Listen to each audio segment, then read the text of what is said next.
গল্পের বাক্স বাই রোমানা নূপুর চ্যানেলে আমি রোমানা নূপুর আপনাদের পড়ে শোনাচ্ছি ফাল্গুনী মুখোপাধ্যায়ের লেখা একটি বিখ্যাত উপন্যাস চিতা বনহিমান।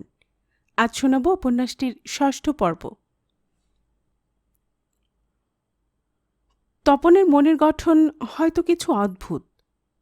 সে কোনোদিন কাহাকেও আঘাত করে না, এমনকি আঘাতের প্রতিঘাতও করে না। ইচ্ছা করিলে তপতিকে সে আঘাত করিয়া চূর্ণ করিয়া দিতে পারিত, কিন্তু কাহাকেও আঘাত দিয়া কিংবা জোর করিয়া ভালোবাসা আদায় করিবার লোক তপন নহে। সে আপনাকে পরিপূর্ণ মনুষ্যত্বের মধ্যে বিকশিত করিতে চায়, ইহাই তাহার সাধনা। তাহার বিষয় বৈরাগী মন শুধু চাহিয়াছিল একজন সাথী, যাহাকে সে জীবনের পথে দোসর ভাবিতে পারে। কিন্তু অদৃষ্ট তার অন্য রূপ। দুঃখ সে পাইয়াছে, কিন্তু সে দুঃখ সহিবার শক্তিও তাহার আছে।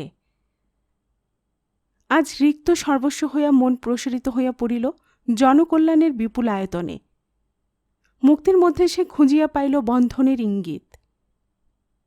সকালে খাইতে বসিয়া তপন কহিল, আমি ২১শে শ্রাবণ একটু মাদ্রাজের ওদিকে যাব মা, কন্যাকুমারিকা তীর্থের দিকেও যেতে হবে।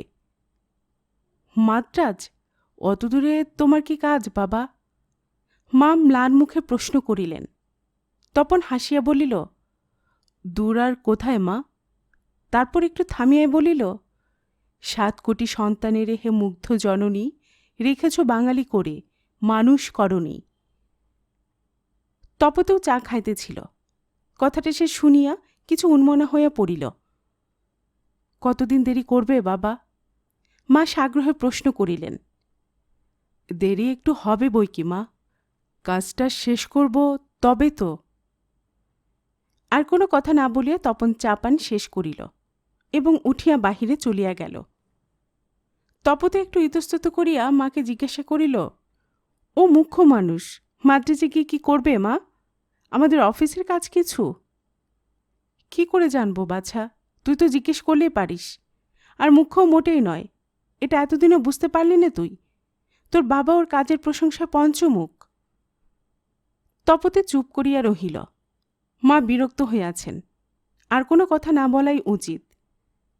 তপন যে মূর্খ নয় ইহা তপতেও জানে, আর জানে মাদ্রাজ যাওয়ার ওছিলায় আরও কিছু টাকা তপন বাগাইবে।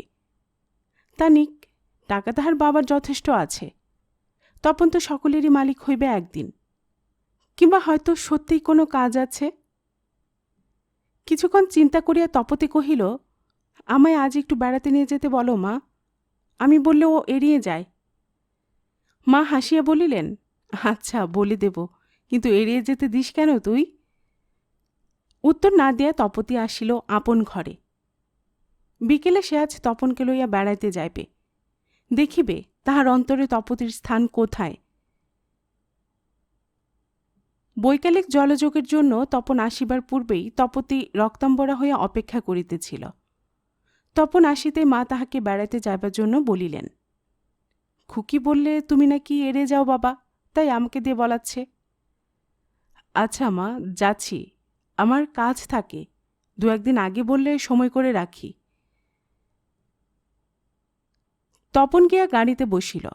তপতি আসিয়া বসিল পাশে। গাড়ি চলিতেছে। নির্বাক তপন চোখের ঠুলিটার মধ্য দিয়া সোজা সামনের রাস্তায় দৃষ্টি প্রসারিত করিয়া দিয়াছে। বামে যে একটা সুসজ্জিতা নারী অপেক্ষা করিতেছে, তাহার অস্তিত্ব যেন তপন ভুলিয়া গিয়াছে। তপতে উসখুস করিতে লাগিল। সোজা কোনো কথা জিজ্ঞাসা করিতেও তাহার বাধিতেছে। কথাই বা কহিবে কিরূপে? যাহাকে সে অপমানে আঘাতে বিদলিত করিয়া দিয়াছে, তাহার সহিত এভাবে বেড়াইতে আসাই তো চরম নির্লজ্জতা। কিন্তু তপন তো আসিল, এতটুকু অসম্মতি জানাইল না। অন্যদিনও সে আসিবে তাহার স্বীকৃতি ছিল, অথচ কোনো কথা বলে না কেন? বাদিকে একটা রাস্তা চলিয়া গিয়াছে। তপতি আপনার ডান হাতটা তপনের ২ হাতের ফাঁকে চালাইয়া দিয়া স্টিয়ারিংটা ঘুরিয়া দিতে দিতে বলিল, এইদিকে যাব। আকস্মাৎ বাধাপ্রাপ্ত গাড়িটার ঝোঁক সামলাইয়া লইয়া তপতির নির্দেশ মতো পথেই তপন গাড়ি চালাইল। একটু দূরে কয়েকজন কলেজের মেয়ে বেড়াইতেছে। স্থানটা বেশ ফাঁকা। তপতি বলিল, এখানে নামা যাক একটু, কেমন? তপন গাড়ি থামাইল। নিজে নামিয়া তপতি ভাবিল তপনও নিশ্চয় নামিবে, কিন্তু তপন গাড়িতেই বসিয়া আছে মাথা নিচু করিয়া। তপতের কেমন লজ্জা করিতে লাগিল তপনকে সঙ্গে আসিতে বলিতে।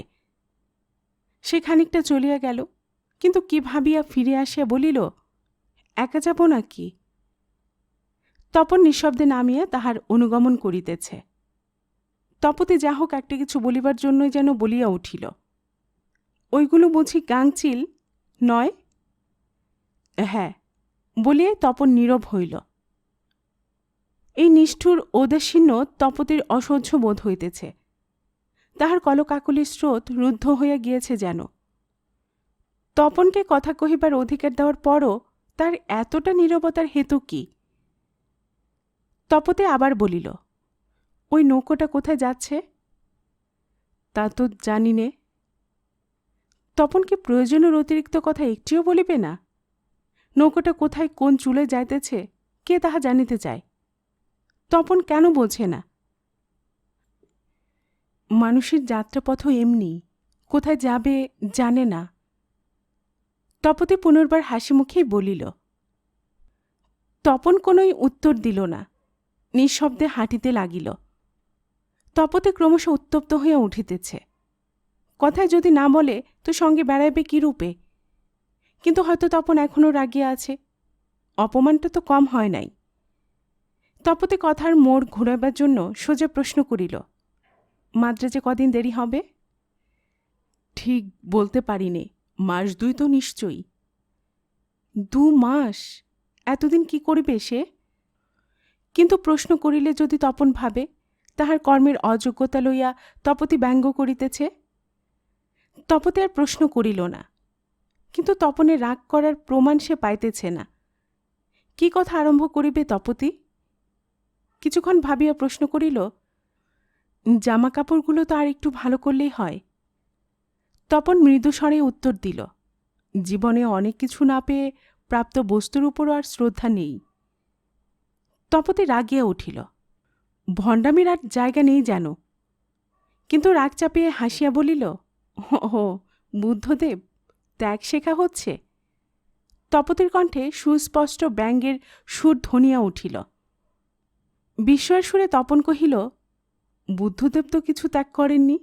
তিনি তার পিতার ক্ষুদ্র রাজ্য ছেড়ে অগণ্য মানবের হৃদয় সিংহাসনে রাজ্য বিস্তার করেছেন। ত্যাগ কোথায়? বিমূঢ়া তপতি কিছুক্ষণ স্তব্ধ হইয়া রহিল তপনের দিকে। তারপর বলিল, ত্যাগ তবে কাকে বলে?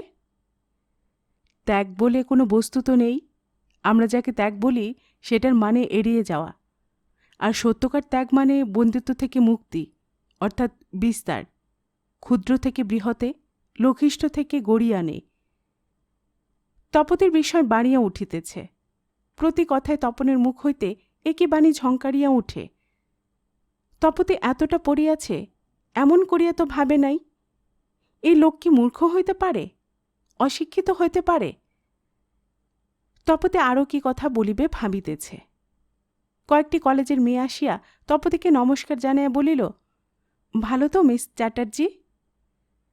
তপনের সম্মুখে যে তাহাকে মিস বলিয়া সম্বোধন করায় তপতির লজ্জা করিতে লাগিল, কিন্তু আরও কিছু অঘটন ঘটিবার আশঙ্কায় সে তাড়াতাড়ি ভালোই আছি বলিয়া দূরে চলিয়া যাইতে চায়। একটি মেয়ে তপনকে লক্ষ্য করিয়া হাসিয়া প্রশ্ন করিল, আপনার সঙ্গীর পরিচয়টা? তপতিকে কিছু বলিবার জন্য ইতস্তত করিতে দেখিয়া তপন কহিল, আমি সামান্য ব্যক্তি, নাম তপন জ্যোতি।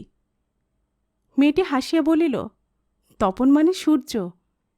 উনি কিন্তু বরাবর বড় লোক, কখনো সামান্য নন। আমি বড় লোক কিসে বুঝলেন? ঠিক বুঝেছি, যে প্রকাণ্ড গাড়িখানা। গাড়ি দেখে বুঝি আপনারা বড়লোক ঠাউরান? আমরা ছেলেরাও তো তাই শাড়ি দেখে বড়লোক ভাবি। ছেলেরা কিন্তু ভুল করে, কারণ বাড়ি আর গাড়িতে পয়সা লাগে, শাড়ির দাম আর কত। ছেলেরা মেয়েদের সম্বন্ধে বরাবর ভুলই করে থাকে। কথাটা বলিয়া তপন নিঃশব্দে হাসিল। কেন, আপনি কিছু ভুল করেছেন নাকি? মেয়েটি প্রচ্ছন্ন ইঙ্গিতে কথাটা বলিল। না, আমি মেয়েদের এড়িয়ে চলি যথাসম্ভব। ভয় করে বুঝি? আগে করত, এখন টিকা নিয়ে ফেলেছি, বসন্ত আর হবে না। মেয়েরা বুঝি আপনার কাছে বসন্ত? মীরা ভয়, তাকে কে ভয় না করে বলুন? প্রমাণ তো ইতিহাসে যথেষ্ট রয়েছে, ট্রয়ের ধ্বংস, লঙ্কার দহন। কিন্তু ভালো তো বাসেন দেখছি। বাসি, মানুষ যাকে ভয় করে তাকে ভালোবাসে। প্রমাণ ভূত। ভূতকে ভয় করি বলে তার গল্প অবধি শুনতে ভালোবাসি আমরা, কিন্তু ভূতকে এড়িয়ে যেতে চাই। আপনার যুক্তি কাটাতে না পারলেও কথাটা ঠিক মেনে নিতে পারছি নে। আমি নিরুপায় বলিয়া তপন নমস্কার জানাইল। অতি সাধারণ কথাতেও তপন যথেষ্ট দক্ষতা দেখাইতে পারে। তপতে আজই প্রথম তপনকে লইয়া বেড়াইতে আসিয়াছে। দেখিল সুশিক্ষিতা কলেজের মেয়েদের সহিত আলাপে তপনের কোথাও জড়তা নেই। কেন তপতে এতদিন উহাকে লইয়া বেড়াইতে আসে নাই? তপনকে লইয়া তো তাহাকে অপদস্থ হইতে হইত না। মোটরে গিয়া তপতি চালকের আসনে বসিল। সন্ধ্যায় ক্লান্ত পাখিদল কুলায় ফিরিতেছে। তপন সেই দিকে চাহিয়া আপন জীবনের কথা ভাবিতেছে, আর তপতি ভাবিতেছে উহার সহিত ভাব করিবার কি কৌশল আবিষ্কার করা যায়। হঠাৎ তপতি ব্রেক কষিয়া গাড়ি থামাইয়া দিল। নির্জন নিস্তব্ধ পথের দুধারে ফুটিয়া আছে অজস্র বন্য কুসুম। তপতি নামিয়া তাহাই কতগুলি তুলিয়া লইল আঁচলে। একটা পুষ্পিত শাখা ছিঁড়িয়া তপনের গায়ে মৃদু আঘাত করিয়া বলিল, আপনি চালান, আমি ফুল পরব। তপতে উঠিতেই তপন নিঃশব্দে চালকের আসনে সরিয়া গিয়া গাড়ি ছাড়িয়া দিল। এই নিতান্ত নির্লিপ্ততা তপতির অন্তরকে জাগ্রত করিতেছে। তাহার আধুনিক মন ভাবিতেছিল ফুলগুলি তপন সহস্তে তাহাকে পরাইয়া দিবে। কিন্তু তপতির সহিত অসহযোগ আরম্ভ করল নাকি? তপতি বারবার চাহিয়া দেখিল তপন অনড়, দৃষ্টি সম্মুখের দিক হইতে এক চুল নড়ে নাই। আপনার সুদীর্ঘ বেণীতে পুষ্পগুচ্ছ গুজিয়া তপতি বেণীটাকে এমনভাবে ফেলিয়া দিল যাহাতে তপনের বাম বাহুতে উহা পড়িতে পারে। তপন নির্বিকার। তপতি অসহিষ্ণু হইয়া উঠিতেছে। এই কঠিন পাষাণ মূর্তিকে লইয়া সে করিবে কি? রাগী যদি তপনের হইয়া থাকে তবে না হয় দু চার কথা শুনিয়া দিক, তপতি সহ্য করিবে। কিন্তু এই নীরবতা একান্ত অসহ্য। তপতি ঝাঁঝিয়া বলিয়া উঠিল, কথা তো ভালোই বলতে পারেন, চুপ করে কেন আছেন এখন? কথা না বলেও তো অনেক কথা বলা যায়, যেমন কথা বলে ওই পুষ্পিত শাখা। কিন্তু আমি শাখা নই, আমি মানুষ। কথা বলবার জন্য আমার ভাষা আছে, আর ভাষাকে সুন্দর করবার জন্য আমি অনেক তপস্যা করেছি। আমার মনতাকে আমি সুন্দর করতে চাই, তাই হোক আমার তপস্যা। অর্থাৎ আমি যা চাই তার উল্টোটা। কেমন চমৎকার! তপন চুপ করিয়া রহিল। দিকে দিকে সন্ধ্যার স্নিগ্ধ সুষমা গান গাহিয়া উঠিতেছে মৌন মহিমায়। মৌনতার এই সুগভীর সৌন্দর্য একান্ত প্রিয়জনের সান্নিধ্যে যেন অনুভব করা যায়। তপতি অনেকক্ষণ ভাবিয়া বলিল, কাল আসতে হবে বেড়াতে, বুঝলেন? পালাবেন না যেন। কাল আমার বোনের বাড়ি যাব, আসতে পারব না। তপতি বারুদের মতো জ্বলিয়া উঠিল। ওই বোনটাই তপতির সর্বনাশ করিতেছে। কোনরূপে ক্রোধ দমন করিয়া সে কহিল, আমিও যাব, নিয়ে যাবেন আমায়? আমি দেখতে চাই তার সঙ্গে আপনার সত্যিকার সম্পর্কটা কি। তপন সজোরে গাড়িটার ব্রেক কষিয়া থামাইয়া দিল। তপতি লাফাইয়া উঠিল স্প্রিংয়ের গতিতে। তপন ধীরে শান্তস্বরে কহিল, তার সঙ্গে আমার সম্পর্কটা যাই হোক মিস চ্যাটার্জি, আপনার তাতে কিছুই যাবে আসবে না। অনর্থক আঘাত করে কি আপনার লাভ হচ্ছে? আমার সঙ্গে সব সম্পর্কই তো আপনি ছিন্ন করেছেন। আজ আবার বলছি, আপনি মুক্ত, আপনি স্বতন্ত্র, আপনি স্বাধীন। আপনার উপর কোনো দাবি আর রাখি নে। আশা করি আপনিও আমার উপর রাখবেন না। তপন তীরবেগে গাড়িটা চালাইয়া দিল। তপতি বসিয়া রহিল বাক্যহারা ব্রততীর মতো। বাড়ির প্রায় কাছাকাছি আসিয়া তপতি হঠাৎ বলিল, সত্যি তাহলে আপনি আমাকে মুক্তি দিয়েছেন? হ্যাঁ, আমি আপনার জীবন থেকে অস্ত গিয়েছি। অস্ত সূর্যটি কিন্তু প্রতি সকালে উদিত হয়।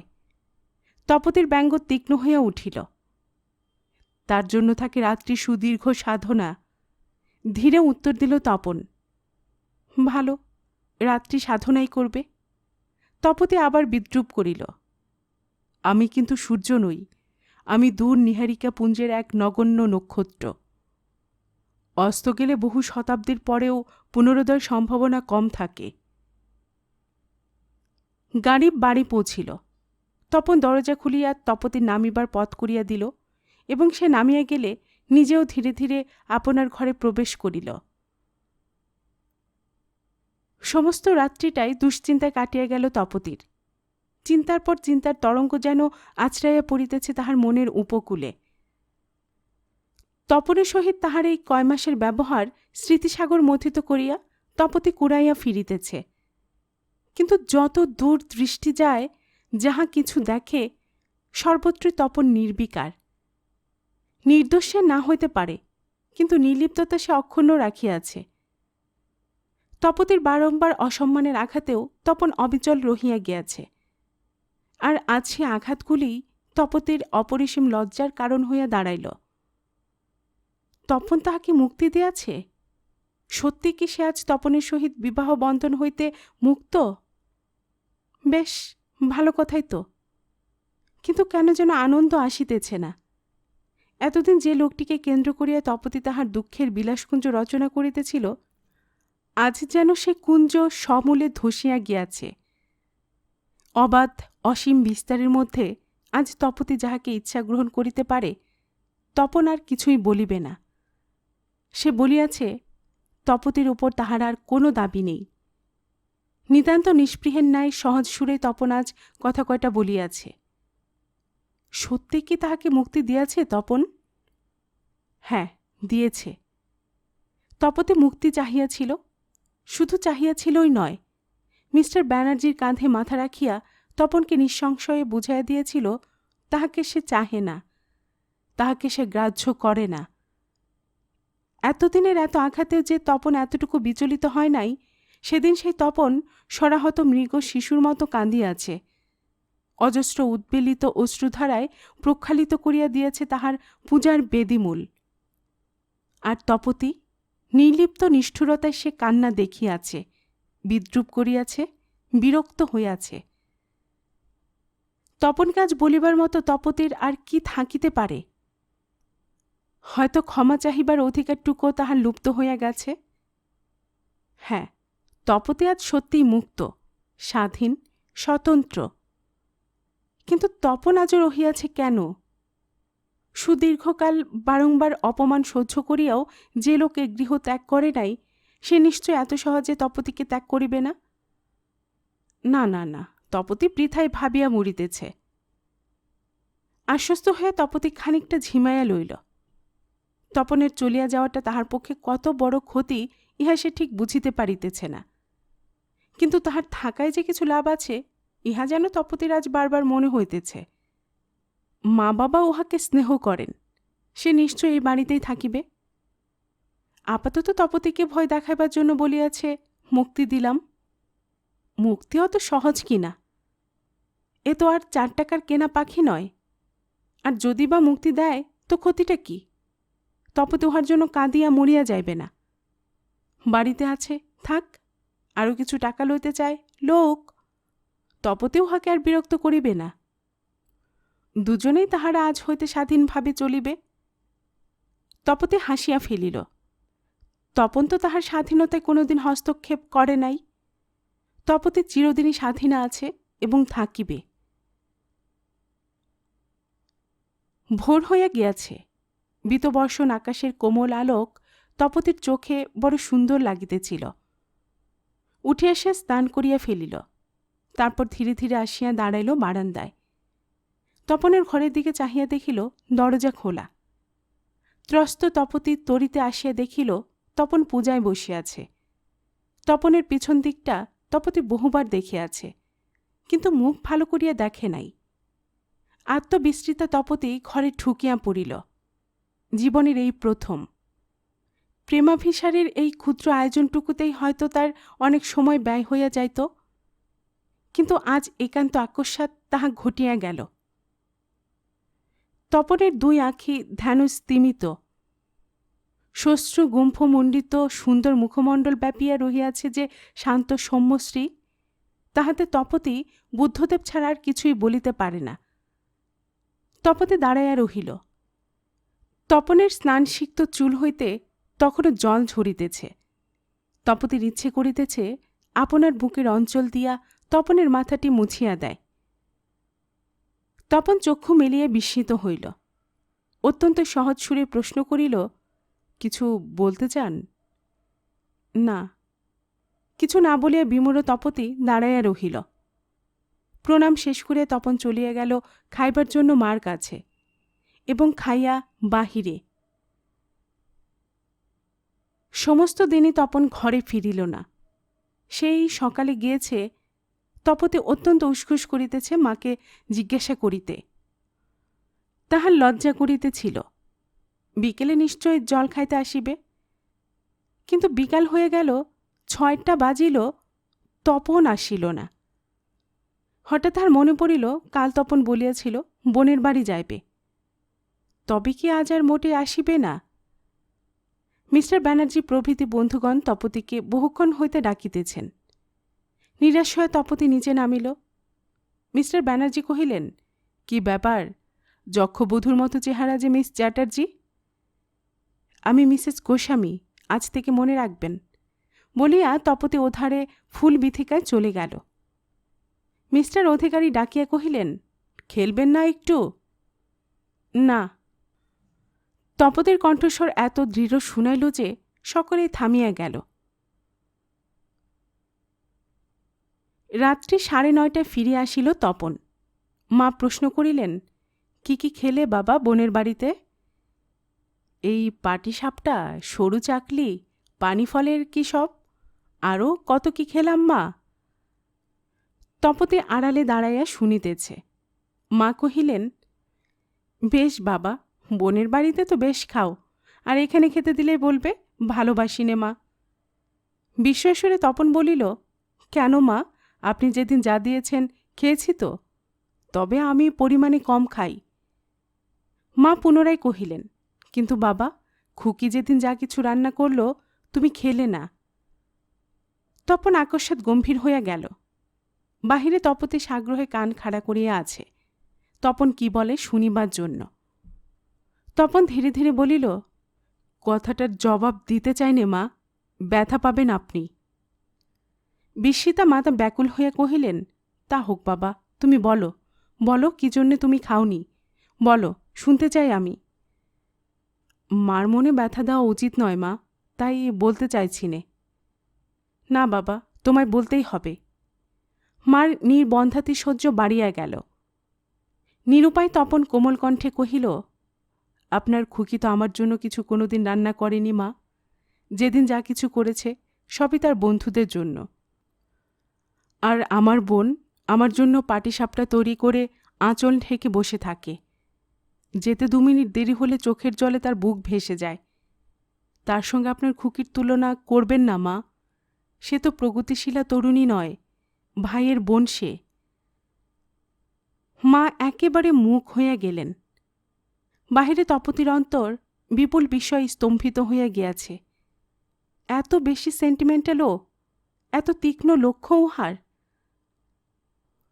কিছুক্ষণ সামলাইয়া মা কহিলেন, খুকি বড্ড ছেলে মানুষ বাবা, বোঝে না। কলহাসে ঘরের বিষাক্ত হাওয়াটা উড়াইয়া দিয়া তপন অতি সহজ কণ্ঠে কহিল, আমি কি বলেছি মা সে বুড়ো মানুষ? আপনি তো বেশ উল্টো চার্জে ফেলেন। খাওয়া হয়ে গিয়েছে। তপন উঠিয়া আপনার ঘরে চলিয়া গেল। পরদিন সকালে আসিয়াই তপন করুণ কণ্ঠে কহিল, কাল আপনাকে কথাগুলো বলে মনে বড় কষ্ট পেয়েছি মা। সত্যি বলুন, আপনি দুঃখ পাননি? তুমি আমার বড় উপকার করেছ তপন, দুঃখ পাবার আমার দরকার ছিল। খুব বড় কথা বললেন মা, দুঃখ পাবার মানুষের দরকার থাকে। এই পৃথিবীতে দুঃখের চাকায় আমাদের মন মাটি মানুষের মূর্তিতে গড়ে ওঠে। তাই রবীন্দ্রনাথ বলেছেন, বজ্রে তোলো আগুন করে আমার যত কালো। তপন খাইতে আরম্ভ করিল। মা দেখিতে লাগিলেন দরজার আড়ালে তপতির অঞ্চল প্রান্ত দুলিতেছে। ডাকিলেন, আয় খুকি, খাবি আয়। তপতি আসিতে আজ সংকুচিত হইতেছে। মা বলিলেন, লজ্জা দেখো মেয়ের, আয়। ও কালকে বলল জানো বাবা তপন, বলল তোমার জামাইয়ের জন্য খাবার করব বলতে আমার লজ্জা করে। জামাই তোমার বোঝে না কেন? বিস্ময়ে হতবাক তপন 2 মুহূর্ত পরে উত্তর দিল, লজ্জার একটা সুমিষ্ট সৌরভ আছে মা, আপনার খুকির আচরণে এ যাবৎ সেটা পাইনি। কিন্তু মা, ও কথা এবার বন্ধ করুন, অপ্রিয় আলোচনা না করাই ভালো মা। হ্যাঁ বাবা, থাক। পাছে কেঁচো ঘুরতে কেউটে উঠে পড়ে, ভয়ে মার কোনো কথাই তুলিলেন না। তপন চলিয়া গেলে তপতিকে কহিলেন, তোর কিন্তু এতটুকু বুদ্ধি নেই খুকি, মিছে লেখাপড়া শিখছিস। তপতি আজ এই ভর্ৎসনা মাথা পাতিয়া গ্রহণ করিল।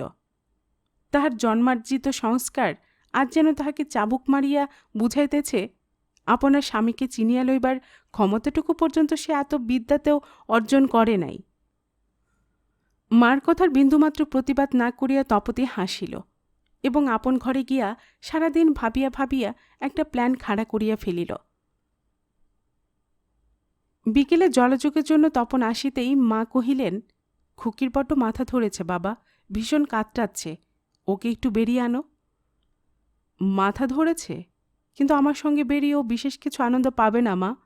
ওর বন্ধুদের সঙ্গে যেতে বলুন না, গল্প করলে মাথা ধরা সেরে যাবে শীঘ্রই। তপতির সোফায় শুয়া সব শুনিতেছিল। নিতান্ত করুণ কণ্ঠে কহিল, থাক মা, যেতে হবে না, ওর হয়তো কাজ আছে, না হোক বেড়ানো আমার। তপন অত্যন্ত বিস্মিত হইয়া কহিল, আমি না গেলে বেড়ানো হবে না কেন, বুঝতে পারছি না মা, রোজই তো বেড়াতে যায়। তপতির আর বলিবার মতো কথা ফুটিতেছে না। মা ব্যাপারটা বুঝিলেন, কহিলেন, এতকাল ছেলে মানুষ ছিল বাবা, চিরকাল কি আর বন্ধুদের সঙ্গে যায়? তপন হো হো করিয়া হাসিয়া উঠিল। সুমিষ্ট হাস্যে সারা বাড়িটা মুখরিত হইয়া উঠিল। বলিল, বেশ, যা হোক মা, গতকালই বলেছেন আপনার খুকি ছেলে মানুষ, আর আজই বড় হয়ে গেল। আপনার বাপের বাড়িতে তাই হয় বুঝি? ঝিঙে, বেগুন, করলা 2 বেলা কিন্তু বাড়ে মা। আপনার খুকি কি তাহলে? তপনের বলার ভঙ্গিতে খুকি অবধি হাসিয়া ফেলিল। মা বলিলেন, দুষ্টুমি করো না বাবা, যাও দুজনে বেরিয়ে এসোগে। আচ্ছা মা, যথাদেশ, বলিয়া তপন গাড়িতে আসিয়া উঠিল। 40, 50, 60 মাইল বেগে গাড়ি চলিতেছে। কাহারও মুখে কথা নাই। তপতি বাঁ হাতে কপাল টিপিয়া বসিয়া আছে। তপনের দৃষ্টি দূর দিকচক্রে সমাহিত। হুটশূন্য গাড়ির উপর দিয়া যেন ঝড় বহিয়া যাইতেছে। তপতি মাথাটা টিপিয়া বার 2 ওহ আহ করিল। তপন নির্বিকারে গাড়ি চালাইতেছে। তপতি মাথার চুলগুলো এলাইয়া দিল। তপনের চোখে মুখে লাগিতেছে। তপন মুখটা সরাইয়া লইল। ঘাটটা কাত করিয়া তপতি পেছনে হেলান দিল। তপনের বাম বাহুতে তাহার মাথা ঠেকিতেছে। তপন নির্বিকারে গাড়ির গতিটা বাড়াইয়া দিল। তপতি ও গো মা গো বলিয়া মাথাটা তপনের বুকের অত্যন্ত নিকট আনিয়া ফেলিয়াছে। তপনের নিঃশ্বাস তাহার ললাট স্পর্শ করিবে। তপন আকস্মাৎ গাড়ির গতি অত্যন্ত মন্দ করিয়া দিল এবং একটু পরে থামাইয়া ফেলিল। ঘাট তুলিয়া তপতি চাহিয়া দেখিল, গঙ্গার কূলেই তাহারা আসিয়াছে। গাড়ির দরজা খুলিয়া তপন নামিয়া পড়িল। তপতি বিস্মিতা, ব্যথিতা, বিপন্না বোধ করিতে লাগিল। আপনাকে এতখানি অসহায় তাহার কোনো দিন মনে হয় নাই। চাহিয়া দেখিল, তপন গঙ্গার জলের ধারে গিয়া দাঁড়াইয়া আছে। তপতিও নামিল এবং একটা আকন্দ গাছ হইতে ফুলগুচ্ছ ছিঁড়িয়া তপনের গায়ে ছুঁড়িয়া দিতে দিতে কহিল, ফুলের গায়ে মূর্ছা যায় তার নামটি কি বলুন তো? তপন পিছন ফিরিয়াই দাঁড়াইয়া রহিল। তপতির এই নির্লজ্জ ন্যাকামি তাহার চিরসহিষ্ণু অন্তরকেও অসহিষ্ণু করিয়া তুলিতেছে। যে নারী দিনের পর দিন বিবাহিত স্বামীর অন্তরকে অপমানে বিদীর্ণ করিয়া দিয়াছে, একবার ফিরিয়া দেখে নাই কতখানি শোণিত ক্ষরণ হইল। যে স্বেচ্ছায় অন্য পুরুষের সঙ্গে শয়ন করিয়া স্বামীর কাছে মুক্তি মাগিয়া লয়, আজ আবার কোন সাহসে সে স্বামীর সঙ্গে রঙ্গ করিতে আসে? ইহাই কি আধুনিকের প্রগতি? কিন্তু তপন কাহাকেও আঘাত করে না। তপতিকেও কিছু বলিল না। তপতি আশা করিয়াছিল তাহার কবিতার উত্তরে তপন বলিয়া উঠিবে, তার নাম তপতি। কিন্তু তপন বলিল না, এমনকি মুখও ফিরাইল না দেখিয়া তপতি অত্যন্ত মুশড়াইয়া পড়িল। তাহার এতক্ষণকার ব্যবহার মনে করিয়া লজ্জায় তাহার মরিয়া যাইতে ইচ্ছে হইতে লাগিল। নিরুপায়ের শেষ অবলম্বনের মতো সে শুধু বলিল, বসবেন না একটু? তপন নীরবে আসিয়া একটু দূরেই বসিল। সবুজ তৃণমণ্ডিত মাঠে একান্ত আত্মীয় দুইটি মানবের একান্ত নীরবতা বুঝি প্রকৃতিকেও পীড়িত করিতেছে। কোথায় একটা পাপিয়া ডাকিয়া উঠিল, পিউ কাহা? তপতি নির্ভুলভাবে বুঝিয়াছে তপন আর কথা কহিবে না। উপায়হীনা তপতি উফ বলিয়া সেই ঘাসের উপরেই তপনের হাঁটুর কাছে মাথা রাখিয়া শুইয়া পড়িল। হয়তো সত্যি উহার কষ্ট হইতেছে। কারুণ্য কোমল তপন সস্নেহে হাত দিল তপতির ললাটে। মাথা ধরার বিন্দুমাত্র লক্ষণ নেই। দিব্যি শীতল স্নিগ্ধ স্পর্শ কপাল।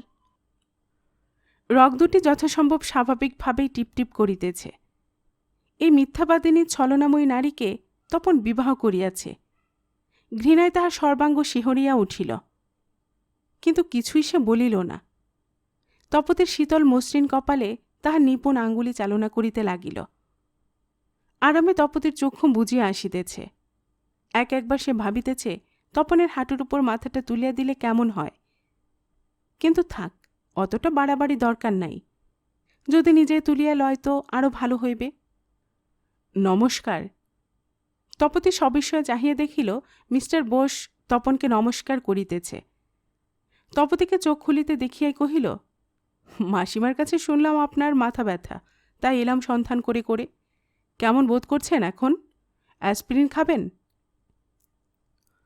মিস্টার বোসের এত কথার জবাবে তপতি কিছু না বলিয়া পুনরায় চোখ বুজিল।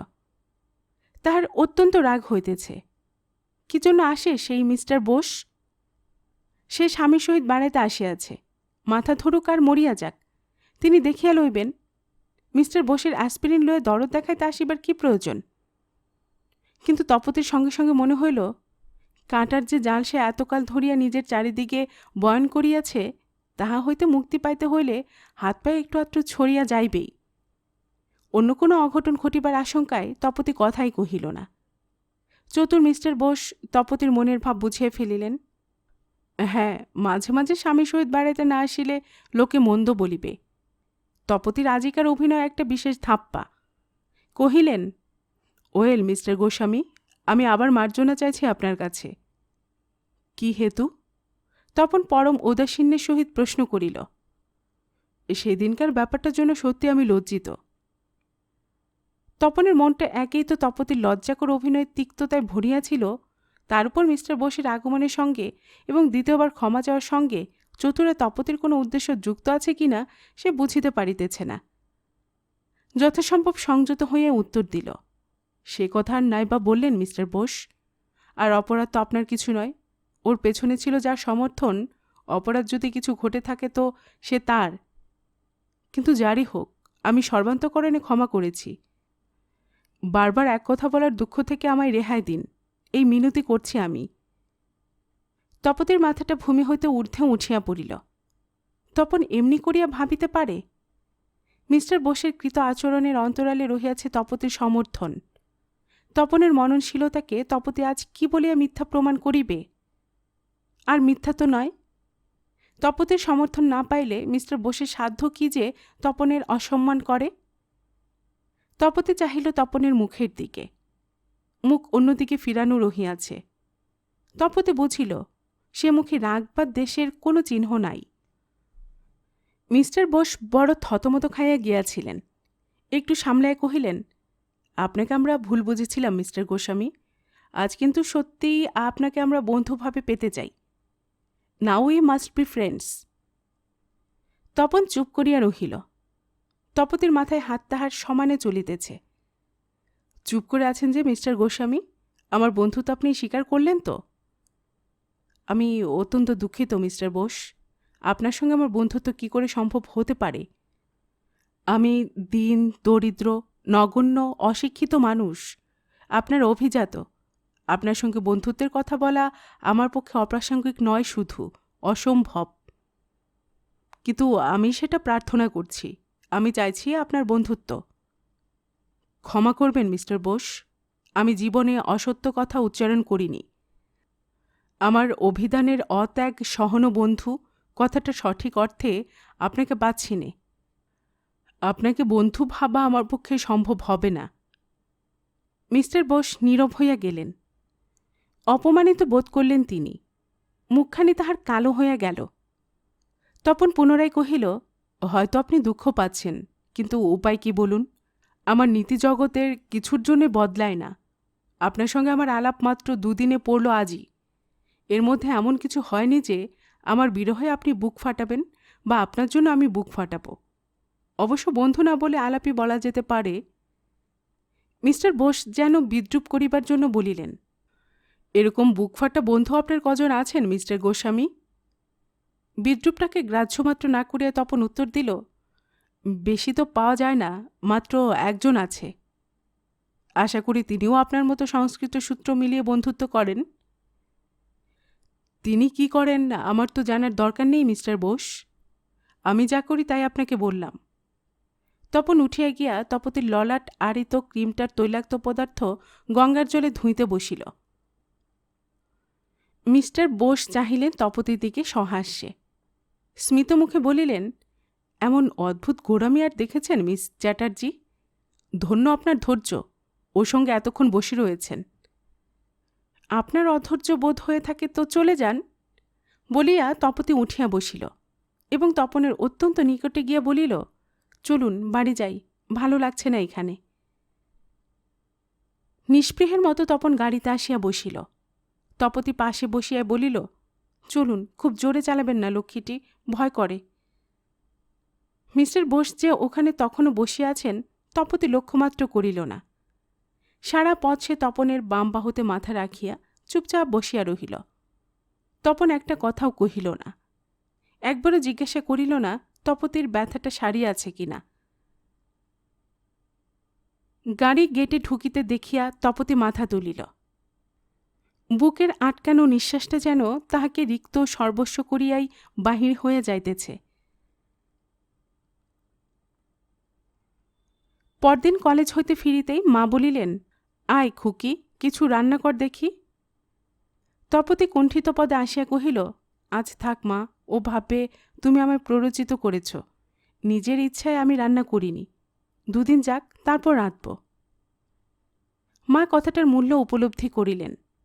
তপতি কহিল, ও তো রবিবারে যাবে মা, শনিবারে একটা পার্টি আছে, ও না গেলে কিন্তু আমি যাব না, লোকে বড্ড কথা বলে। তা তুই বলিস নে কেন? অত লাজুক তো তুই নোস খুকি। লজ্জা নয় মা, ও এড়িয়ে যায় নানা ছুতোয়। তুমি তো জানো মা, বড্ড চালাক ও। আর দেখো মা, এবার যেন ও 3rd ক্লাসে না যায়, বলে দিও তুমি। তপতে একটা বালিশের ওয়ারে ফুল তুলিতেছিল। মাকে বলিল, এটা ওর বিছানার সঙ্গে দিতে হবে মা, কি লিখব বলো তো? মা হাসিয়া বলিলেন, আচ্ছা মেয়ে, তুই কি লিখবি আমি তার কি জানি? নিজে না জানিস ওকেই জিজ্ঞাসা করিস। ও কথাই বলতে চায় না, গম্ভীর মেজাজ, ভয় করে আমার। মোটে গম্ভীর নয় খুকি, তবে এই কদিন বোধহয় একটু ব্যস্ত আছে তাই। তপন আসিয়া ঢুকিল খাইবার জন্য। মা হাসিয়া বলিলেন, তুমি কেন এত গম্ভীর হচ্ছ বাবা তপন? এর মধ্যে এমন বুড়ো তুমি কিছু হওনি। বড্ড কাজের মানুষ হয়েছ না? কথা বলো না কেন? উচ্চহাস্য করিয়া তপন বলিল, আমাদের বয়সের কাঁটাটা আপনার ঘড়িতে ঠিক আপনার প্রয়োজন মতো চলে না মা? কিন্তু কি কথা শুনতে চান বলুন? যে কোনো কথা বলো বাবা, গম্ভীর হওয়া তোমার মানায় না। আচ্ছা মা, যদি তুই আকাশ হতিস, আমি চাঁপার গাছ, তোর সাথে মোর বিনি কথায় হতো কথার নাচ। শুনলেন কথা? আপনি আকাশ তো আছেনই, আমি চাঁপা গাছ হতে পারবো বলে মনে হচ্ছে। বৈশাখের খররোদে ফুটবে আমার ফুল, যখন আর সব ফুলের মেলা শেষ হয়ে যাবে, সাঙ্গ হয়ে যাবে বাসন্তী উৎসব। মা তপনের বেদনাহত চিত্তের সন্ধান জানেন না, কিন্তু তপতির অন্তর আলোড়িত করিয়া আজ অশ্রুসাগর উদ্বেলিত হইয়া উঠিতেছে। কষ্টে আত্মসংবরণ করিয়া সে দাঁড়াইয়া রহিল। তপন স্মিত মুখেই খাইতে বসিয়াছে। মা বলিলেন, মাদ্রাজে যাবে বাবা, তোমার বিছানাপত্র সব ঠিক করতে হবে। খুকি একটা ওয়ার্ড তৈরি করছে, কি লিখবে ওকে বলে দাও তো। কিছু দরকার নেই মা, বিছানা আমার ঠিক আছে, কিছু লাগবে না মা। কোথায় ঠিক আছে বাবা? তোমার বোনের বাড়ি? তাহলে ওয়ার্ডটাই নিও শুধু। ঘরের জিনিস বাইরে কেন নিয়ে যাব মা? বাইরের জিনিস ঘরে আনাই তো দরকার। তপতি অত্যন্ত বিষণ্ণ হইয়া উঠিল। তাহার পাণ্ডুর মুখশ্রী দেখিয়া মা অত্যন্ত কষ্টবোধ করিলেন, কিন্তু তপনের সহিত বেশি কথা বলিতে তাহার ভয় করে। আজন্ম সত্যনিষ্ঠ এই ছেলেটি একবার না বলিয়া বসিলে সহস্র চেষ্টাতেও আর হ্যাঁ হইবে না। অন্য কথার জন্য মা বলিলেন, এবার কিন্তু তোমায় রিজার্ভ গাড়িতে যেতে হবে বাবা, কথা শুনো মায়ের। ওরে বাপরে, রিজার্ভ গাড়িতে তো রোগী আর ভোগীরা যায় মা। আমি ভোগী তো নই, আপনার আশীর্বাদের রোগও নেই কিছু আমার।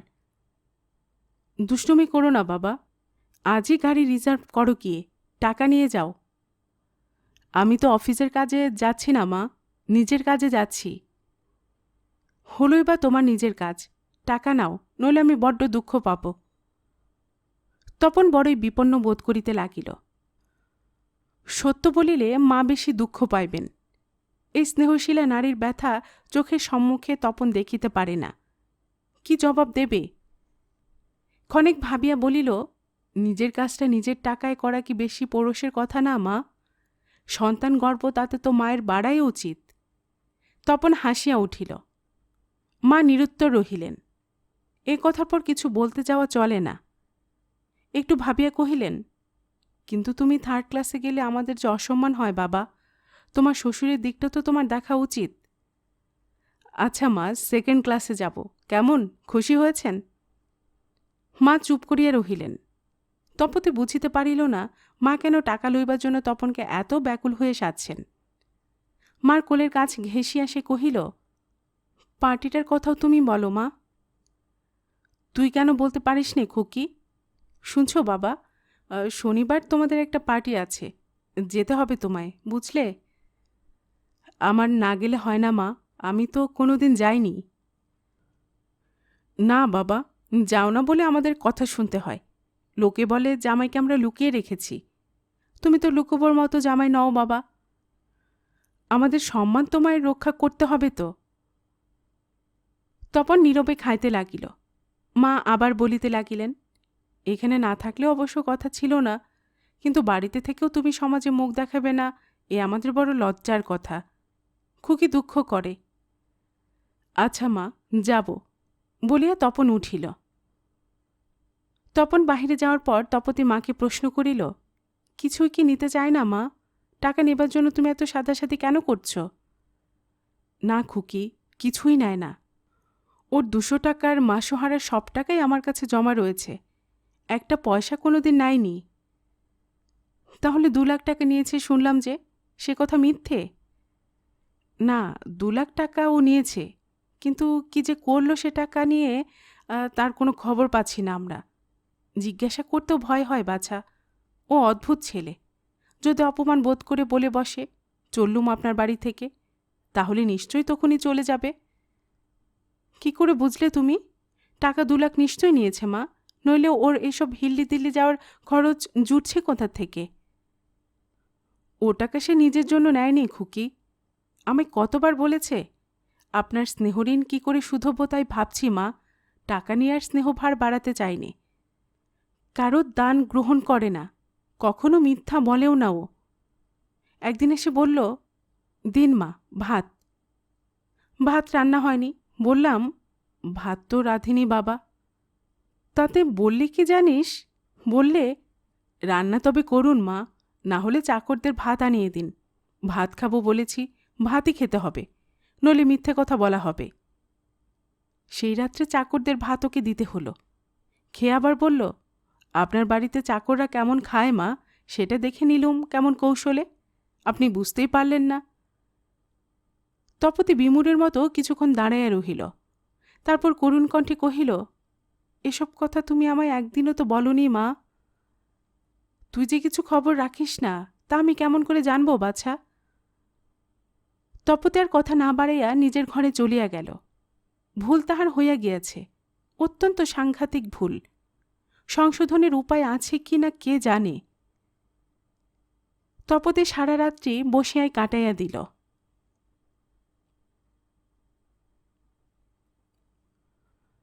জীবনের ধারায় যেন বদলায় যাইতেছে তপতির। স্নান সারিয়াই সে আসিয়া দাঁড়াইল তপনের কক্ষের সম্মুখে। পূজারত তপন স্তোত্র পাঠ করিতেছে। তপতেও সঙ্গে সঙ্গে আবৃত্তি করিয়া গেল মনে মনে। এমনি কত কিছু সে তাহার ঠাকুরদার কাছে শিখিয়াছিল, সবই প্রায় ভুলিয়া গিয়াছে। অথচ এই মহার্ঘ রত্নগুলি রহিয়াছে তাহারই স্বামীর কণ্ঠে। হ্যাঁ, স্বামী। তপতির যে আজ তপনকে স্বামী ভাবিতে অত্যন্ত তৃপ্তিবোধ হইতেছে। কেন সে এতদিন দেখে নাই তপনকে? কেন এত বড় ভুল করিল? ওই যে সুমিষ্ঠ কণ্ঠের প্রণতি ঝরিতেছে। কি অপরূপ সুন্দর ওই শ্লোকমালা! শেলি, কিটস, বায়রন, টেনিসন সুন্দর সন্দেহ নেই, কিন্তু ওই যে অরণ্যে শরণ্যে সদামাং প্রপাহী গতিস্তং গতিস্তং তমেকা ভবানী, উহাই কি কিছু কম সুন্দর, কম আন্তরিকতাপূর্ণ? তপতির মনে হইল ঠাকুরদা বাঁচিয়া থাকিলে তাহার আজ এই দুর্গতি হইত না। কিন্তু ঠাকুরদা তাহার কাজ যথাসম্ভব করিয়া গিয়াছেন। 16 বৎসর পর্যন্ত তিনি তপতিকে শিখিয়া গিয়াছেন আর্য নারীর কর্তব্য, স্বামীর প্রতি, সংসারের প্রতি, সমাজের প্রতি। আধুনিক সমাজের সহিত সে পদ্ধতি হয়তো মিলে না, কিন্তু তপতি সমন্বয় করিতে পারিল না কেন? কেন সে ঠাকুরদার এতদিনের শিক্ষা একেবারে ভুলিয়া গেল? তপতির মনে হইল তাহার পিতামাতাই ইহার জন্য দায়ী। একদিন তপতির অন্তর ছিল শুষ্ক হোমাগ্নির মতো পবিত্র, আজ তাহা বারবাগ্নি হইয়া উঠিয়াছে। দুটাই অগ্নি, কিন্তু তফাত আছে। কত বেশি তফাত তাহা হোমশিখা যিনি না দেখিয়াছেন তিনি বুঝিবেন না। তপতির মনে পড়িল জন্মদিনে তপন তাহাকে আশীর্বাদ করিয়াছিল, জীবনে তোমার হোমশিখা জ্বলে উঠুক। হয়তো আজ তাই হোমশিখা জ্বলিয়া উঠিয়াছে, কিন্তু ঋত্বিক তো আসিতেছে না। আসিবে, আসিবে। তপতির জীবনে তাহার পিতামহের আশীর্বাণী ব্যর্থ হইবে না। তপন উঠিয়া কখন খাইতে গিয়াছে। তপতেও বুঝিতে পারিয়া খাবার ঘরে আসিয়া দাঁড়াইল। মা তাহার মুখের পানে চাহিয়া কহিলেন, খেয়ে একটু ঘুমো গিয়ে মা। মা মৃদু হাসিলেন। লজ্জায় তপতি লাল হইয়া উঠিল। মা হয়তো ভাবিয়াছেন তপনের সহিত তপতি রাত্রি জাগরণ করিয়াছে। মাথা নিচু করিয়া দাঁড়াইয়া রহিল তপতি। কথাটা সত্য হইলে আজকের লজ্জাটা তপতির আনন্দেরই দোতক হইতে পারিত, কিন্তু সত্য নয়। কবে যে সত্য হইবে তাহাও তপতি জানে না। তাহার শ্বাস ভারী হইয়া উঠিল।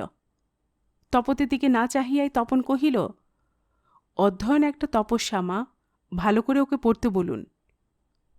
হ্যাঁ বাবা, পড়ছে তো। আর তুমি কি করবে বাবা? মাতা হাসিয়া প্রশ্ন করিলেন। তপনও হাসিয়া জবাব দিল, ও বিদ্যার চর্চা করুক মা, আমি অর্থ চিন্তা করছি, ওর তো অর্থের অভাব নেই। তোমার বুঝি বড্ড অভাব? মা প্রশ্নটা করিলেন অভিমানাহত স্বরে। অর্থের অর্থটা অত্যন্ত ব্যাপক মা, তার অভাব আমারও আছে বইকি। ধরুন পুরুষার্থ, পৌরস্বার্থ, পরমার্থ। অর্থের মানে তো শুধু টাকা নয়। মা চুপ করিয়া রহিলেন। তপতি মাকে লক্ষ্য করিয়া যেন অত্যন্ত নিম্নস্বরে কহিল, অনর্থের মূল হয় অর্থটা সময় সময়। ব্যবহার না জানলে হয়, ব্যবহারের গুণে বিষ অমৃত হয়ে ওঠে। উত্তরটা তপনই দিল। তপতি চুপচাপ বসিয়া ভাবিতেছে তপন তাহার কথায় উত্তর দিয়াছে। আরও কিছু কথা বলিয়া দেখিবে কি? তপতির উপর উহার মনের ভাব কিরূপ? বলিল, অনেক সময় বিষকেও আবার অমৃত বলে ভ্রম হয়। বিষকে বিষ বলে চিনবার শক্তিটা মানুষ লাভ করে জন্মার্জিত সংস্কার থেকে। আর শিক্ষা দ্বারা অর্জন করে তাকে অমৃতরূপে ব্যবহার করার শক্তি। মা উহাদের কথোপকথন শুনিতেছিলেন। আনন্দিত স্বরে প্রশ্ন করিলেন, বিষ আর অমৃতে তাহলে তফাৎ কোথায় বাবা? শুধু ব্যবহারে মা, আর কোনো তফাৎ নেই। সব ভালো আর সব মন্দর অতীত এই বিশ্বের প্রত্যেকটি অণু। দেশভেদে, কালভেদে, পাত্রভেদে সে বিষ হয়, আবার অমৃত হয়। যেমন নারী, কোথাও বিলাসের ধ্বংসমূর্তি, কোথাও কল্যাণী মাতৃমূর্তি। তপনের খাওয়া হইয়া গিয়াছে, উঠিয়া যাইতেছিল। তপতি কহিল, ধ্বংসমূর্তিকে কল্যাণী মূর্তি করে গড়ে তোলার ভার থাকে শিল্পীর হাতে। হ্যাঁ, কিন্তু শিল্পীর নিষ্ঠুর শ্রেণীর আঘাত লইবার জন্য মূর্তিকে প্রস্তুত থাকতে হয়। বলিয়াই তপন চলিয়া গেল। কিন্তু কিসে বলিয়া গেল? তপতিকে কি তাহার নিষ্ঠুর শ্রেণীর আঘাত সহ্য করিতে হইবে? হয় হোক, তপতি সহ্য করিবে। কথায় কথায় যে লোক বাক্যের এমন ফুলঝুরি ফুটাইতে পারে, অত্যন্ত সহজ ভাষায় অতিশয় আন্তরিকতা দিয়া যে বলিতে পারে, আমি শিল্পী, আমি তোমায় ভালোবাসি বলিয়াই আমার নিষ্ঠুর অস্ত্রাঘাতে তোমায় নিখুঁত করিয়া তুলিব, তপতি তাহার হাতে আত্মসমর্পণ করিয়া ধন্য হইয়া যাইবে। আশুকই রূপকার। আঘাতে আঘাতে তপতির সমস্ত কুশ্রিতা ঝরাইয়া দিক, ফুটাইয়া তুলুক তপতির সারা দেহ মনে অপরূপের মহিমান্বিত ঐশ্বর্য। তপতির চোখে 2 বিন্দু জল টলমল করিয়া উঠিল। তাড়াতাড়ি সে চলিয়া গেল মার কাছ হইতে। আশ্চর্য! এমন না হইলে মা বাবা উহাকে কেন এত ভালোবাসিবেন? তপতি কেন এতকাল দেখে নাই? কেন সে বন্ধুদের কথা শুনিয়া আপনার সর্বশ্রেষ্ঠ ধনকে এমন করিয়া অবহেলা করিয়াছে? কালি মাদ্রাজ চলিয়া যাইবে। আজ বিকেলে উহাকে পার্টিতে লইয়া যাইতে হইবে। দেখিবে সকলে, তপতির স্বামী অপরূপ, অত্যাশ্চর্য।